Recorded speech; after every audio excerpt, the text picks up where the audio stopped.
instead of having the traditional round bouquet or the teardrop bouquet or even just the organic ones, it's now sort of like, obviously, I know everyone's probably seen trends of fabrics everywhere from ceilings, walls and draping here and there. How's the sculpted fabric different? Lighting fixtures are now used on signages. But one of the main things are bridal tables, using LEDs behind bridal tables. Fabrics, you've seen like draping fabrics in the ceiling with chandeliers. Really good for venues who might have. I'm John. And I'm Caroline. And this is Events by Design. After styling hundreds of events across Australia, we've learned firsthand what truly makes an event unforgettable. To us, an event is a debut, a moment where your vision, your energy, and your style is introduced to the world. We're here to help you design moments that don't just impress, they connect, move, and leave a mark. Let's design something iconic together.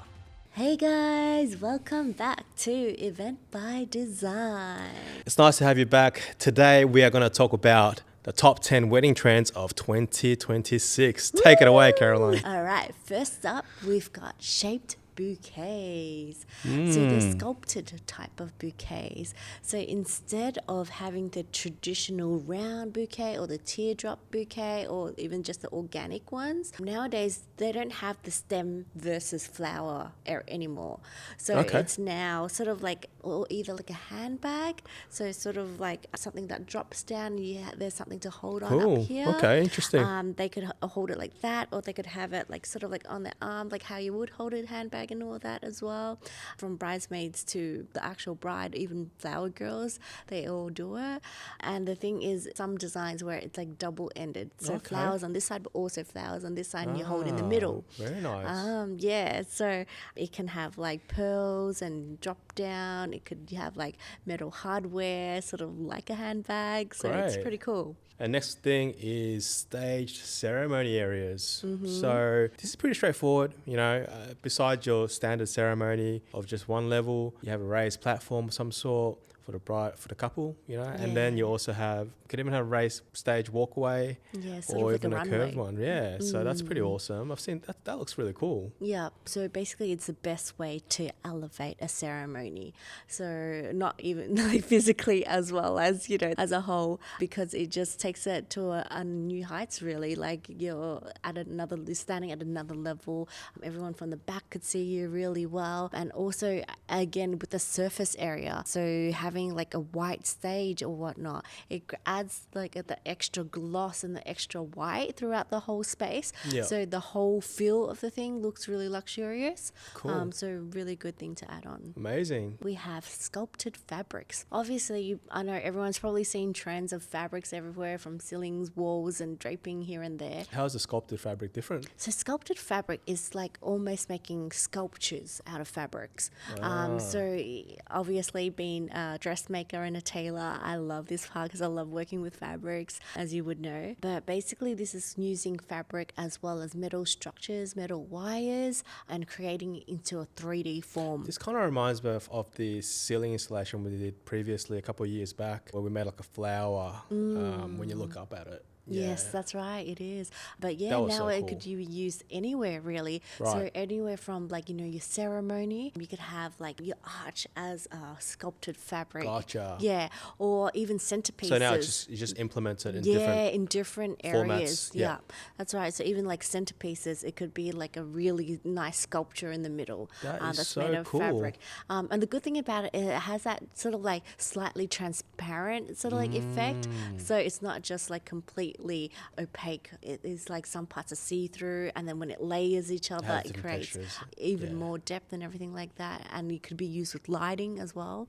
So, talking about lighting, right? The next one is lighting fixtures and lighting in general. Yeah, lighting fixtures are now used on signages, so very, very popular. So let's just get this straight. So in the beginning, people just use lighting from pin spot, from above, or from the floor, uplighting, uplighting, but now it's actually incorporated into the actual hardware. So for example, like these walls, they have these scones right here that shines on the wall. So, but they have these on actual signages, so like welcome signs, seating charts, photos of the couples or whatnot. They have like they make the whole thing sort of like a 3D block, and in different ways, layered boxes, whatnot, and then they would have the lighting on it fixed on. So it's kind of like bringing architectural design into the wedding aspect, and it actually becomes like a structure itself. Definitely. That's so super cool. Another trend that we're seeing coming up a lot is extra tall centerpieces. Oh, I like that one. Yeah. So traditionally we have like the low centerpieces on the table, so like floral arrangements, vases, candles or whatnot. And then in the last few years, we've taken it up a notch where there is rectangular stands or any other types of stand that are approximately about 80 centimeters tall. Because everyone And is then saying that's there's probably super popular. yeah, flowers on top. Yeah. But What's the next level? Next level, it's taking it to new heights, so double that. So it's like almost like 1.5 meters tall, and like even the centerpieces are spanning bigger. Yeah, super size. So it's almost like a tree above. And then obviously you could do that with flowers, you could do that with fabric, you could do it with acrylics, you could do it with like prints of names or whatnot. And when you add lighting elements to it, like crystal chandeliers or LEDs or whatnot. Opaque textures of fabrics and stuff too, right? Yeah. So you're adding all different types of textures together onto that centerpiece, but adding it to a new height. Like normally ceiling installations, they come down just the middle of the room. Yeah. But when you have tall centerpieces, it actually feels like there's like ceiling pieces all over scattered throughout. That is so cool. Hey, just quickly, if you're looking for a wedding stylist so that you can have a stress-free, seamless and premium wedding design all completely done for you, visit the link in the show notes to book your creative consultation. Let's bring your wedding vision to life. Now back to the episode. Next up, we have LED bridal backdrops. Now this is a cool one. I've always loved LED. Coming from a interior design, construction background, LEDs, when used properly, can change the space within it. Yeah, and I feel like we tried to implement this probably like 6-7 years ago, doing LED centerpieces and all that, but we felt like the market wasn't ready for it just yet. And now it's finally came back into trend. And now LEDs are used everywhere. Yeah, it's fantastic. So, incorporated again, even previous stuff we just mentioned in the list, once combined, it can really make it pop, right? Yeah. One of the main things are bridal tables, using LEDs behind bridal tables. So sort of like having layered prints or layered fabrics again, but then having like LED sort of like diffused in between it, creating the distinction between the different layers. Yeah. That really adds really cool effect to it. Because the dimension is what creates that awesome vibe. Because you could have so many layers, but without the lighting, you can't tell. It just looks flat. Yeah, that's right. That is so cool. And then we've got fabric ceilings. I like fabric ceilings. So we've done a huge one at Metropolis, and the couple absolutely loved it, and all the guests did too. So fabrics, you've seen like draping fabrics in the ceiling with chandeliers or wavy ones, or we did a symmetrical kind of shape with laurels in the middle that drops down, so that looks really pretty. It really does soften up the space and even the ceiling space. Yeah. It makes it really romantic. Really good for venues who might have sort of like corporate type ceilings where there's rigs everywhere or whatnot, and having that soft fabric come in, it just makes it really wedding like. Yeah, and the coverage of it's fantastic. It's a great material to use in ceilings because it has so much coverage, and the layering, opaque effects that you could create from that too really does make it even spectacular. We've got sweetheart tables. Sweetheart tables, yeah. Probably like 50% of our clients these days opt for the long bridal tables, right? Normally. Yeah. So normally we have like the whole bridal party on the table. So bridesmaids, groomsmen, so you're looking at 6, 8, 10, 12, 14. Even, yeah. Yeah, up to like 14, 16 people. That is pretty impressive. Yeah. I mean, like sometimes it stretches too long that they don't have space for it. For the room, the venue, then there's always that debate of, do my bridesmaid's partner get to also sit in that table, or does the groomsman's partner also get to sit in the table? Like even your parents might want to be on the table, Yeah, there's always that debate of who gets to sit on the table and who doesn't. So wouldn't it be easier if it's just you two? Absolutely. And I mean, like for the photos, like throughout the timelessness of it, like it's just you two for the rest of your life anyway. So having you two at the bridal party really makes it easy for you to choose, but also decorating it these days. It doesn't mean that just because there's two people on a table, it's going to look any less, not as effective now in terms of a wow factor. Stages, podiums, add floral effects, add lighting effects, add backdrops and all that. So it makes the sweetheart table a real wow factor. And because the table is sort of like only has the two people, you could do it in different shapes as well. Yeah. Like, for example, if you had a long table and you want to do a curve, it would take up the entire room to fit like 14 people curve table. and you don't really have the but space whereas you could do a realistically for curve that. table for just two, and it fits the space really well, and you could do different textures on it and whatnot, and that makes it a really So what you're good saying highlight. is just because you're having just a sweetheart table is actually a benefit in its own way, because you actually have more space to play around and add more elements to make it more grand, as opposed to just as a practical aspect of it, just creating a long table to fit people in there. That's right. Yeah. We've got serpentine tables. Serpentine tables. Yep. Tell me about it. What is it? Is it a snake? Yes, it is like pretty much like a snake.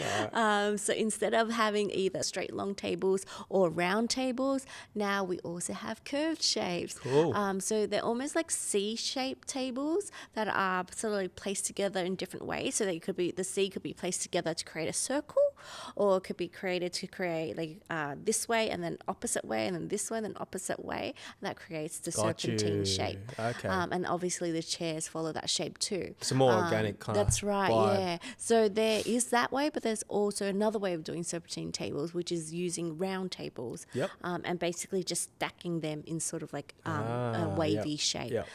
So that's another really popular option. That And is then so once cool. draped with fabric and everything like that, it looks quite pretty. It just gets more organic and more organic. Yeah, I feel like majority of the trends are going towards that organic feel, from like the fabric to the serpentine to the drapey bouquets and whatnot. So it's sort of like moving away from the structured straight stuff Agree, and moving towards all the wavy elements. How exciting. Can't wait. Lastly, we've also got the display suite for bonbonnieres. So sort of like a gift display or a merchandise display, Yeah. which is really cool because it's almost like a shop front before the couple. It's like the couple's own shop. Yeah. So the thing is, traditionally we have bonbonnieres, which we place on the table in front of each guest. But obviously that's limited to what size of bonbonnieres you could get. So normally you have something like maybe about 10 centimeters. Anything bigger than that, starts getting a bit bulky and taking up space on the table, which makes it hard for the food to come and get displayed and everything like that. Or like people have to put it on the chairs where guests are sitting, or putting it on the floor. Yeah, where to put this? Where do I put this? Bonbonniere, yeah. Yeah. And so having a gift wall makes it really cool because it's also like another attraction, even So though cool. you're going to buy it anyway, but it makes another attraction. So displaying it, and when you have the same thing displayed, it looks like a shop front. And then we have a couple's names and everything like that, lighting, florals added to it. It just looks really cool. So it's like another feature on its own. Yeah, definitely. But actually practical. Yeah, practical. And also you don't have to get the same bonbonnieres for everyone too. So that people could choose to have different types of bonbonnieres. Like kids could have a different type, women could have a different type, men could have a different type. And so they have like different display. Like might be a wall of 3 different things, and then each guest gets to pick which one they want. I remember we had a couple that really wanted to treat the guests, and they had all these custom made wine bottles in the cases and stuff like that. Obviously you can't just leave that on a table for RSA reasons. The party might go too hard, but anyways, they displayed it in like a counter format, and it looks fantastic. It's like, whoa, what is this when you walk in? And you can't wait to also like say, as you walk out, it's a nice special momentum to kind of take one. Definitely.